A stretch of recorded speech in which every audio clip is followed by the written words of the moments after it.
Welcome to Cooking the Books. I'm Frances Cook. Taking a career break sounds like a luxurious treat for the millionaires amongst us, but actually, it's more common than you realize. It also doesn't have to be financially ruinous. There are lots of reasons to take a break, and some research from Hayes Recruitment in 2019 gives us an insight into that. They found that 64% of women and 49% of men take at least one career break in their lifetime. For women, the biggest reason for that break is having a kid, coming in at 41%, followed distantly by traveling at 14%.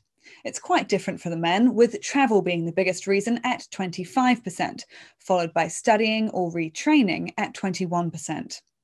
Now, whatever the reason, a career break can be something you turn to your advantage, or it can hurt you. Sometimes you need a breather in order to work out the next best step. Otherwise, you can get so deep in the weeds of day-to-day life that you don't take the time to strategize your next best move and miss out on opportunities that could be better for you than what you're doing now. But it can also be tricky getting back to work after a gap, and you don't want to totally torpedo your finances while you're away. So, how do you handle it best? News Talk ZB presents Cooking the Books with Frances Cook. I'm joined now by Kate Reddington from Sorted. Now, if someone's wanting to take a career break, whether it's just for mental headspace and rethink things, or maybe a big change like having kids, what are some things you should consider financially, just when you're at the beginning of this process and you want to give yourself the best chance of getting through a break without too much financial stress? Yeah, absolutely. A great question. And personally, I think it's super exciting. I have a couple of friends in various sort of situations taking a break from work for various reasons. So one of them's having a complete career change, a few having families, some taking mental space, as you said, which I think it's really important, and I think it's a really wonderful thing to do. And if you have that fortune or that privilege of a bit of time to prepare, particularly financially, you're going to be in an even better position to make the most of that time away from work.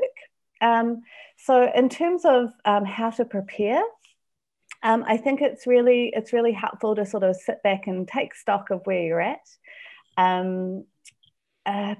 Again, particularly if you have that time to prepare, depending on whether you are going to be going down, maybe you're in a 2-income household and you're going down to 1, maybe trialing that 1 income and seeing how that goes for your expenses, or if you're just working for yourself, or it's just you, trialing a reduced budget, looking at maybe some of the benefits that you can find, some of the support you can get from the government, from Work and Income, even from your employer, to support you through that time, and just really looking at all of your options, and taking the time beforehand to start that journey to see what that's going to feel like potentially on that reduced income.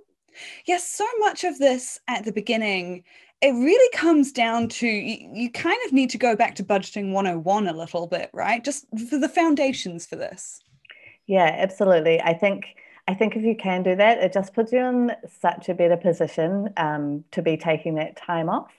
And a really great place to sort of tick the boxes, actually, literally, of those basics of budgeting and getting your money sorted is the 6 steps on Sorted. And what we've done is they're just 6 super easy steps. They cover setting up your emergency fund, tackling your debt, getting your KiwiSaver settings right, which again, if you're taking time off work, you don't want to keep staying up at night worrying about market fluctuations if you're in the wrong fund for your situation. So again, this step will take you through looking at your time frame, your appetite for risk, all those things, making sure you've made the right choices there. And as you said, it's back to the 101 of managing your money. And each of those steps has a few check boxes. And I think if you can go through them, a lot of your listeners will find that they'll be able to tick off heaps of them straight away, which feels great, and you can just feel empowered and motivated and like on top of your money. But it also might point out a couple of things that you might not have thought about, particularly things like wills. Super important if you're starting a family, maybe a power of attorney, maybe your insurance settings, revisiting those. All of those things that are really important to think about when you're having a big life event. And again, this taking a break from work could absolutely be considered one, because it is quite a big decision, as we've discussed. So if you can get through those 6 steps, and again, it doesn't take long, it's super fun. The mouse is back, so he'll be guiding you through. It's just a really easy way to take stock, sort of as we've talked about, that stepping back, where am I at? What can I afford to do? It shows you all the tools on Sorted that you'll be able to use to make that planning really work for your situation, which I think is so important. And to find it, just head to sorted.org.nz, and in the main navigation right at the top, you'll find the 6 steps, or if you see the mouse on the homepage, you'll probably be able to click on him as well. And super easy journey. Definitely would recommend you signing up, and if you sign up to be able to do it, then it saves your progress and you can go back to any actions that you need to take and things like that as well. So it's a great get on top of your money basics thing to do in preparation for taking time off work. That's brilliant. So in terms of those 6 steps, obviously people can head along to the website, but it's things like checking out your ingoings and outgoings, looking at your KiwiSaver, checking things like insurance, wills. So basically really figuring out money coming in, money going out, but also setting those core parts of your financial life, checking the settings on them and making sure they still apply to this new mode that you're going into. Is that about right? That's absolutely right. And I think as well, it goes a long way in sort of addressing any, I think when you're taking time off work, there's that potential gap in savings or investing or whatever that might be. And that's when those inequalities come in. So I think if you're sort of looking at these settings and seeing how you can manage those in that time off, that will hopefully reduce that impact of potentially taking the time off work. I love what you're saying there about the trial of the 2 incomes, because 2 incomes down to 1, because I do think that there are a lot of pros and cons of whether you're a singleton or whether you're in a couple when it comes to money. But if you are in a couple, I do think one of the big benefits is when you want to take a break like this, you can work it around together. And that's one of the things where, it's the classic advice for if you're looking at maternity leave and you are part of a couple, that you trial being on one income for a while, just so you get an idea of how that is, because that's probably how it's going to be for a while. It's of course a little different if you're on your own, but then there are things like you say, government support or your employer support. I know, again, I'm planning maternity leave currently, and congratulations, it's very exciting. Thank you. And I got very confused trying to work out the leave situation, because there's so many different options of if you're employed full-time, if you're employed part-time, what's your salary, and different situations if you're self-employed, and I was looking through all these options and I just could not get my head around which one applied to me. And I ended up just talking to a friend who's also currently pregnant and saying, what is it? Help. And she literally like screen capped the bit that applied to me and was like, babe, this is you.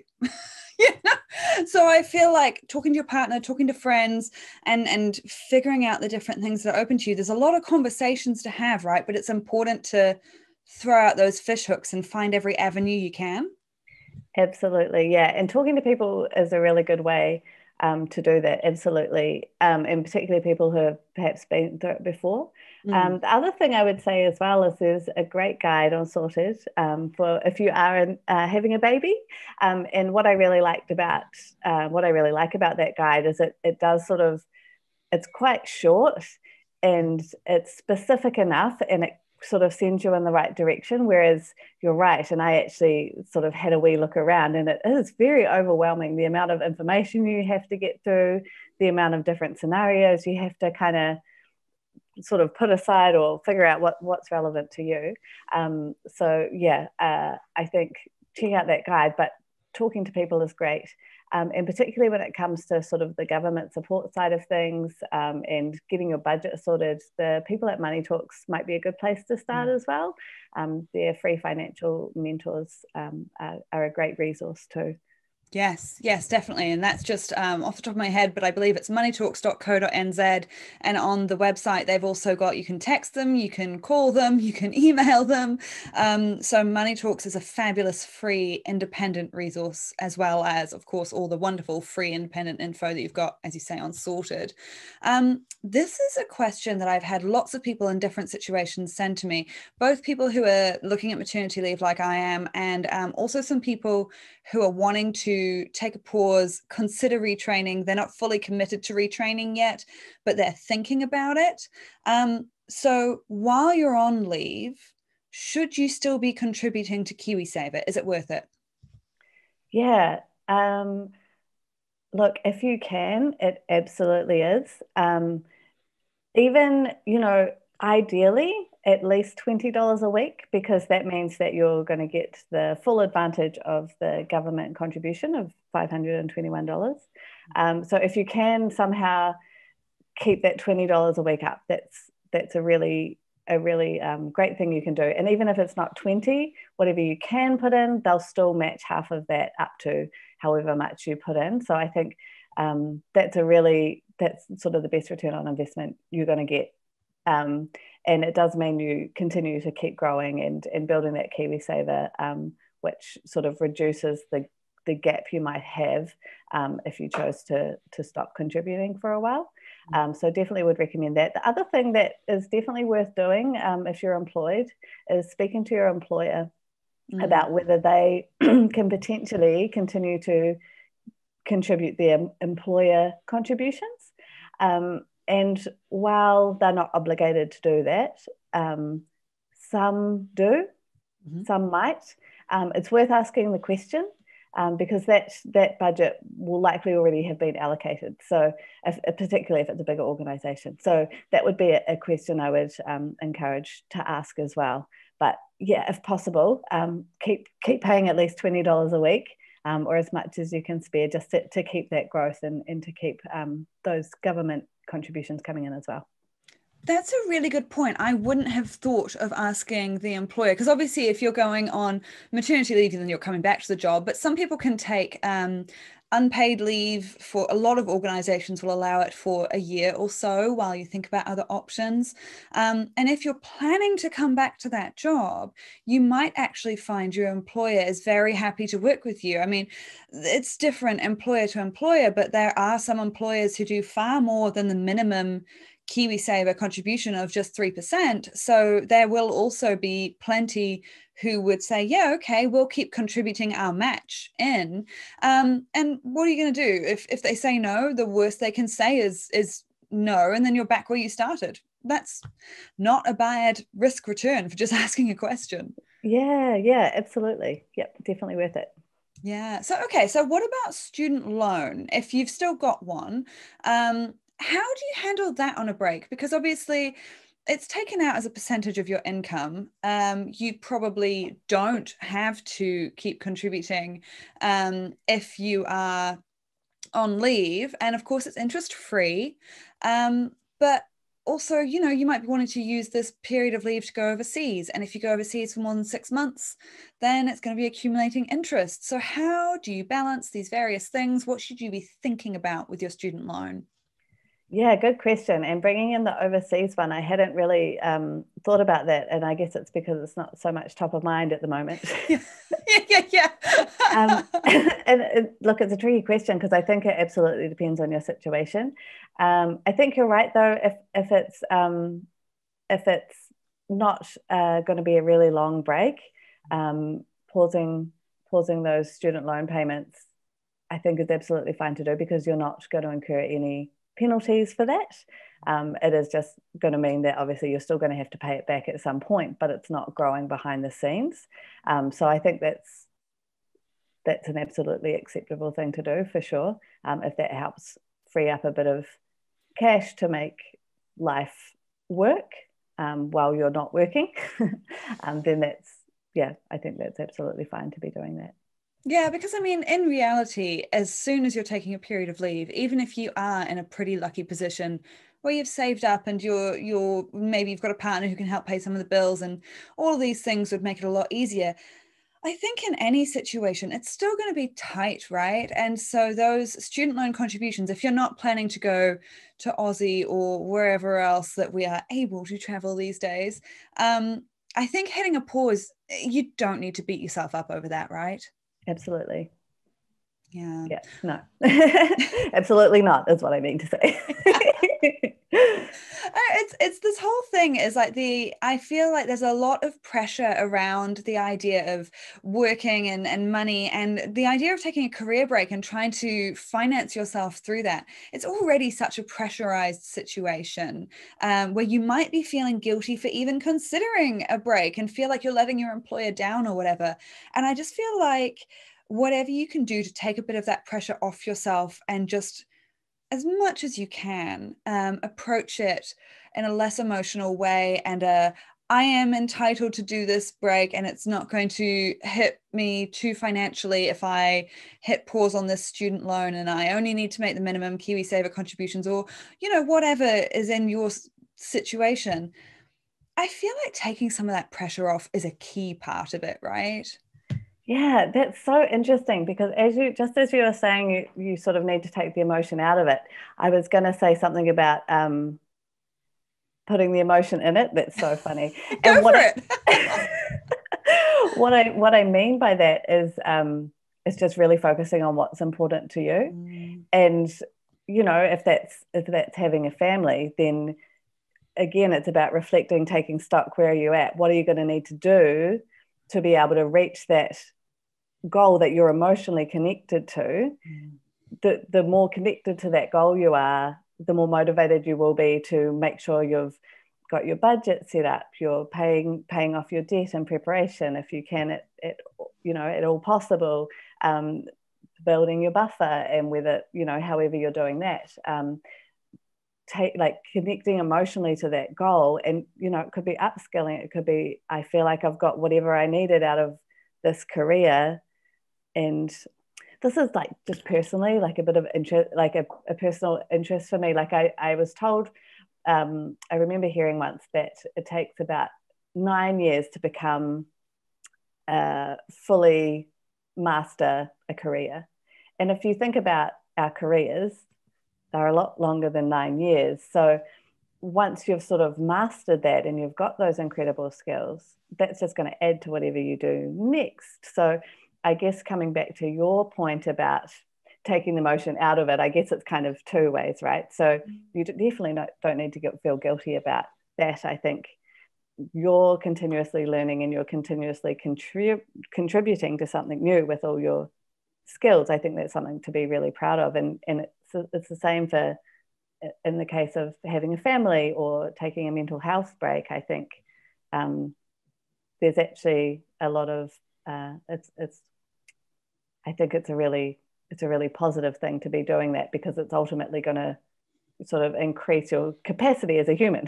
Yeah. That got quite philosophical, but I was just trying to link it into your non-emotional thought and my emotional thought. But yeah, being connected to that motivation, and where I was originally going with that was that if, for example, a change of career, you've got a new passion or you want to follow a passion that you hadn't before, like really connecting into that goal, I think will help you make those changes that you might need to make to ensure that you can get through that time.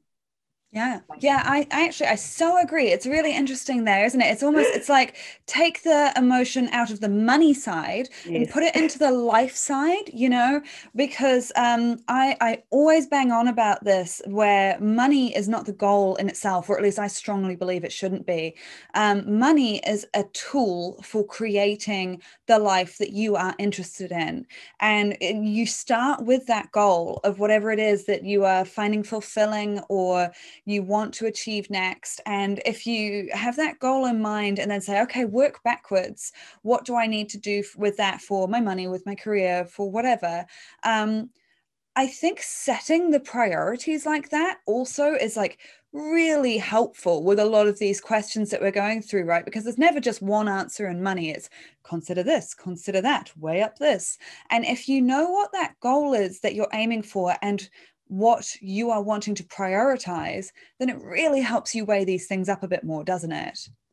Absolutely. Yeah, absolutely. And I liked your point in there as well, is that you are considering multiple things, because you're always going to have more than one goal when it comes to your life, and how your money is going to allow you to do or to meet those goals, to reach those goals, and to live the life you want to lead. So yeah, absolutely.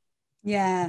On the student loan thing, I mean, obviously in New Zealand, we're very lucky that student loans are entirely interest free. I know quite a few Aussies listen to this podcast as well, and they do have a little bit of interest on theirs, but it's basically a cost of living interest in most cases.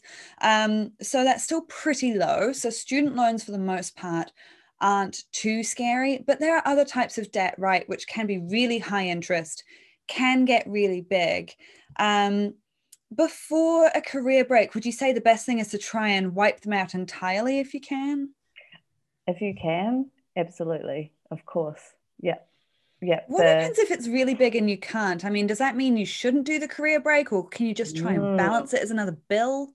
yeah, good question. And I think again that comes back to the planning, taking stock where you're at, how much is, I mean, your debt at that point, if it is, if you can't sort of coincide the break with having paid that off, that's part of your expenses, and it's a non-negotiable. So you need to build that into your budget, and see if you can balance that elsewhere. Mm. The Mm. other thing you can potentially do, particularly if it's a problem debt, and if you, as you say, if it's a big debt and you're struggling to get on top of it, then that's sort of it's a separate conversation. But it's really important to talk to people as soon as you can. The sooner you talk to people, the sooner you get on top of it, the sooner you can get help, the better. If you have problem debt, if you have big debt, particularly consumer debt, um, it's really important to talk to your lender, find out if there's an alternative way of paying it. Again, back to money talks, give them a Mm. call. They've got lots of help. There is help out there.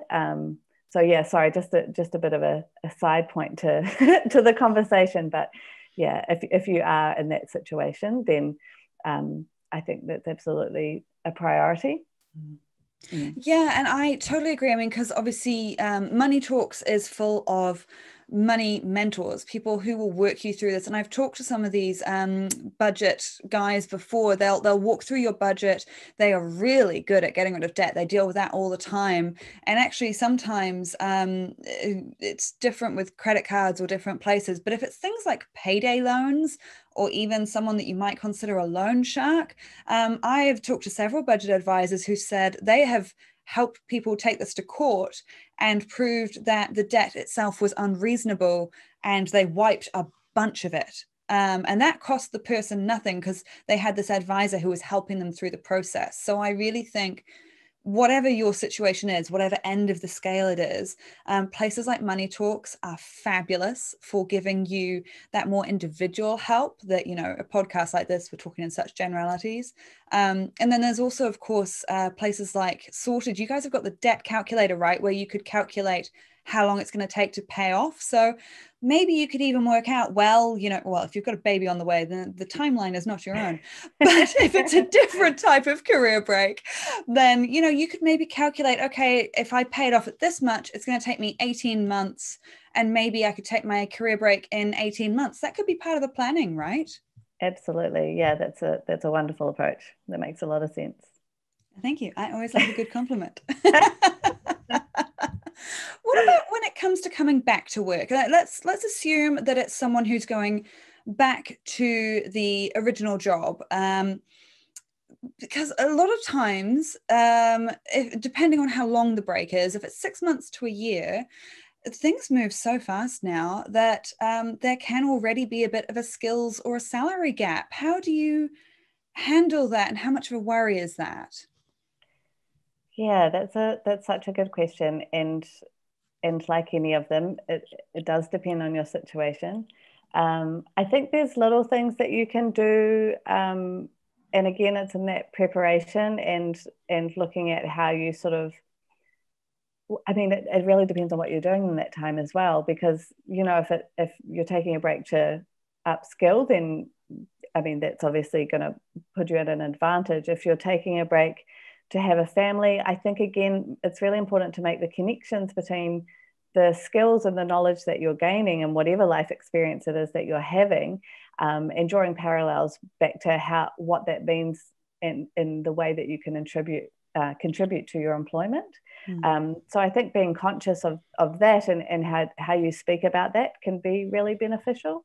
The salary gap's a really interesting one, and I feel like some of the things you were saying earlier about talking to people, I think that can be a really nice way of managing it, because if it does happen, and look, I think the salary increase situation, given the current economic climate in COVID, there's not as much perhaps of that going on over the coming sort of 6 to 12 months, with businesses perhaps still sort of covering what happened throughout that time. But talking to people and understanding what the situation is, talking to your boss. I think if we're talking about the maternity side of things, there's the option for, and apologies, I can't remember the name of it, but it's sort of contact days or touch point days. So you can go in and attend a meeting, or just keep the lines of communication open while you're on leave, and just keeping that connection with your colleagues and things like that. That could be some of the ways of doing it. Also, knowing your rights around negotiating for flexible hours, and flexible working conditions when you're returning to work. That can be a really empowering place to come from as well. But I do believe, and this is sort of separate to the finance and separate to, perhaps what we're talking about here, but whatever you're doing, it's making you better at the next thing you do. So I think just remembering that and enjoying the moment that you've chosen to do and you've worked really hard for, enjoying your new family, and enjoying that skills progression if you're taking a career break, enjoying that self-discovery if you're taking a mental health break. It's all going to add to what happens next. So I'm not sure if there's other things that perhaps could have fit into that answer. What was there anything else? I think you're spot on with the things that you've mentioned there, because first of all, like you say, it's again that mindset where you have planned for this break, hopefully, and you are now doing something that is important to you. And hopefully the idea of planning out the financial side lets you focus on whatever this break is for. And that's really important, to keep that front and center, to not let the very reasonable worries freak you out so much that you don't focus and enjoy what you're doing. And I think we hear about this a lot with, again, the maternity leave and women taking time off for babies, right? This is why we can see sometimes the gap with more women in poverty when they're older. And these things can snowball quite quickly. So it is important to think about it, but you also don't want to freak out about it. And I think that's why if you can keep some of KiwiSaver going, that really helps avoid some of those things, but you also don't want to stress yourself out. You mentioned about you can find resources for figuring out, your rights around if you want to come back with flexible hours or, different working conditions. Where are some good places to go so you can get some good resources, figure out what's a reasonable ask of your employer and a good way to have that conversation? Yeah, absolutely. Great question. So the Ministry of Business, Innovation and Employment, MB, they have some really helpful information on their website. Inland Revenue, IR, they also have some really helpful tips and tricks around that, and that's particularly from these are government websites. This is the sort of the legislation and the policy connection, so they're sort of the source of truth. I think that's a really good place to start. And again, that the Having a Baby guide on Sorted links off to some of those pages as well, which might be a good one-stop shop to find some of those links that might not necessarily, that information, as you said earlier, might not necessarily be all in the same place. And yeah, I mean, I think, as you said as well earlier, it sometimes comes back to those relationships and talking to your friends, your colleagues, your boss in some cases, and talking through what your options might be there. Yeah. I always think, going and find, like you say, going to the source of the information, like MB, like Inland Revenue. And I'll give props to them on this one. I have sometimes just emailed Inland Revenue and said, I know you've got this big old document that says all this stuff, and I can't work it out. Which bit is the bit that applies to me? And they have actually, it's an email, so it takes a little while, but they'll come back and they'll actually, figure it out with you. And so great customer service from them there.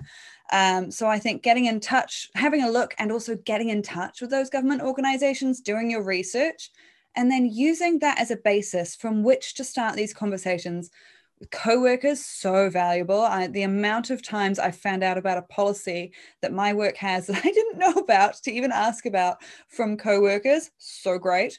From friends, from family, and then going to the boss and saying, it's the old thing, right? That they always say, go to the boss with a solution, not a problem. Easier said than done.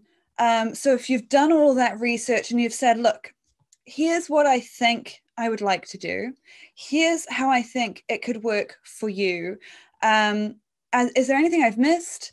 What would you prefer out of these range of options? If you sort of provide them A, B, and C scenario, it makes it a little harder for them to turn you down, right? Yeah, I love that. Great approach. You can tell I'm manipulative. No, you can tell you've been thinking about it, and look, I think it's a really smart way of approaching it. Yeah, definitely. Oh, the other website that just occurred to me as well is the Work and Income New Zealand website. They have some really great calculators that can help you find out what you might be eligible for. That's sort of, predominantly when you're off work, but potentially when you're back at work as well, they might have some support available there as well. Yes, really good point. And I think those calculators, I've used those. They have actually designed the website reasonably well, which I'm always very impressed with a government department, because I know it can be tricky. So they've actually designed it pretty well. And if you can't find it, I always just think you literally Google work and income calculator and then maternity leave or whatever it is that you're looking for. And it can take you right there to it. If you're having trouble navigating the website, just trick Google and get them to help you, right? Yeah, absolutely. But no, you're right. They've done a wonderful job of it. It's really helpful. Yeah. Well, hey, thank you so much for that great chat. That's Kate Reddington from Sorted. Now, if you have questions about this podcast or anything else to do with money, send them through to me. You can find me on Facebook, Frances Cook Journalist, Twitter, Frances Cook, Instagram, Frances Cook NZ. I can't always get back to everyone individually, but I do read them all and get as many of them into future podcast episodes as I can. And hopefully this episode has helped out a few people. I have crammed in a lot of questions to this one. You can also subscribe to Cooking the Books. Go back and listen to old episodes that might answer your question anyway. We're everywhere you find podcasts, including iHeartRadio, Spotify, and Apple Podcasts. Until next time, have a great day.